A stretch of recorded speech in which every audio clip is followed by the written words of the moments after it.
There are two ways to improve both strength and flexibility at the same time during the same set. On the first one, you simply develop your strength at your maximum active range. But in order to do that effectively, you first need to know what is your active range and then what is the exact point on that range that you should train. The active range is the range through which you can move without assistance or support, and it is typically measured by angles. For example, on the shoulder flexion, the active range is from the neutral position all the way to the highest point you can hold without assistance. Now, this is a large range, and there's only one small part of it that you can train both strength and flexibility at the same time. So where is that? If your max active range is 180 degrees, you should be training your strength here, close to your end range. By increasing your strength and stability here, you'll gradually be able to move further in ranges that you couldn't control before. This way, you increase both strength and flexibility. Note that the mechanism that makes you more flexible in that case is mainly the fact that you increase your strength in these angles, which makes you more able to control this position and even raise your arm higher. This first strategy is kind of popular and is commonly known as end-range strength training. You can do that with active dynamic movements that hit the full range in every rep, or do isometrics at your max angle for the entire set. So either move in and out of this range or hold it for the entire set. However, there is something that most people miss on this concept, and that is that you should train both the agonists and antagonists of this position to get the optimal results. Now, before you get confused, I want you to know that it's easy to identify those muscle groups in the exercise you'll choose to do. In flexibility training, we name the muscles that we stretch on an exercise agonists and the opposite ones antagonists. For example, on the shoulder flexion, the agonists are the muscles of the front that you feel the stretch on, and the antagonists are the muscles of the back that are pulling your arm up. To get optimal results both on your strength and flexibility, you need to always train both sides.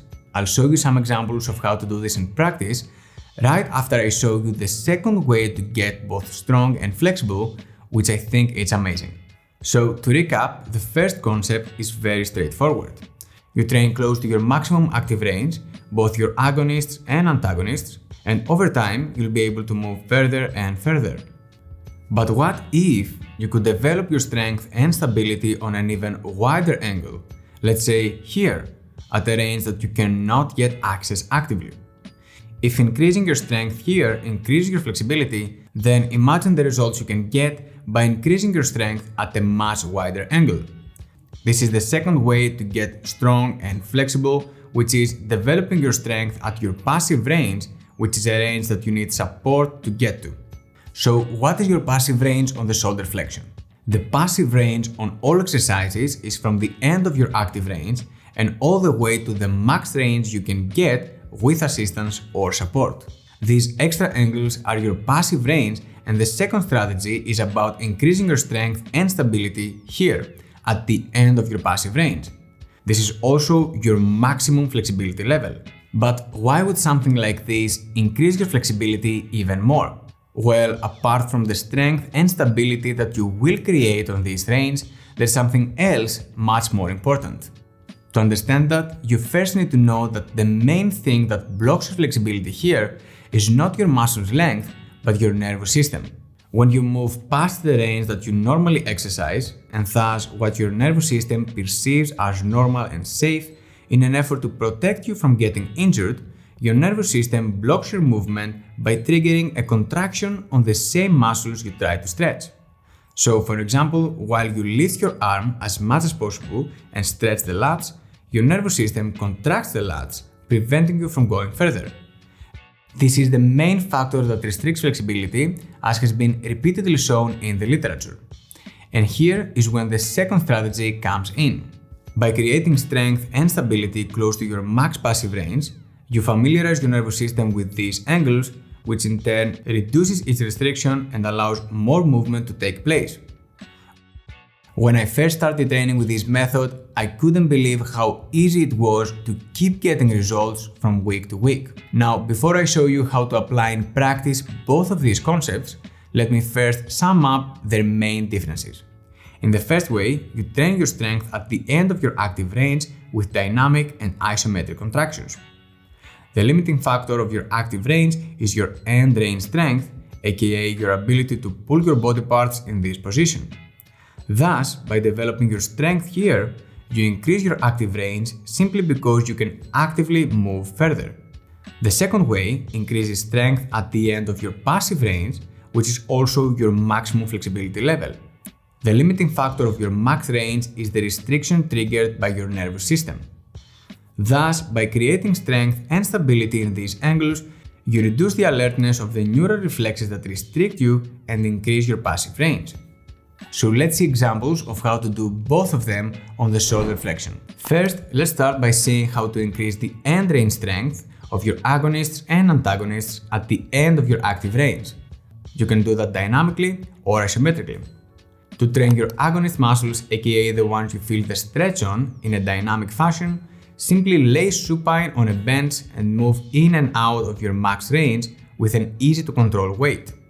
If you turn on the other side, you're now training the opposite muscles, aka antagonists, at their maximum range. Remember that the key in dynamic stretching is to reach maximum range in every rep. On the other hand, to train these muscles isometrically, you'll need to hold the maximum range for the entire set. For the agonists, holding a weight supine at your max range isometrically will do the work, and for the antagonists, doing the exact opposite. So this is how you train the end of your active range dynamically or isometrically in both agonists and antagonists on the shoulder flexion. Now let's see how to train these muscle groups on your passive range. Remember that training on your passive range is much more intense than training on your active range, so make sure to develop some basic strength on your active range before moving on to what I'm about to show you now. Now, to train at the limit of your passive range, you're first gonna need some assistance or support to get on that range. On the shoulders, you can do that by using a stick as support and pushing your torso downwards so you create the maximum angle. Now in this position, you can again increase your strength with isometric contractions either on the muscles that you feel the stretch on, the agonists, or the opposite muscles, the antagonists. To activate the agonists, push downwards, and for the antagonists, try to lift the stick up.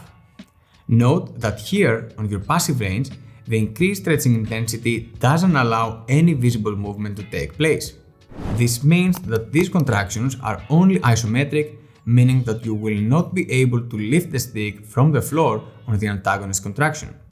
The only question left is how to apply these concepts in any exercise you want. First, you need to identify what is your active and passive range on your target exercise. In simple words, ask yourself, how much can I move without assistance and how much with assistance? These are your active and passive ranges. The muscles that you feel the stretch on are the agonists and the opposite ones are the antagonists. Devote the first training period to train close to the limits of your active range. After you develop some basic strength and flexibility there, advance to doing the same thing at the limit of your passive range. You'll be amazed by the results you'll get after a short training period. If you like this concept and want to see how to apply it in 3 key exercises for the side split, you can see this next video.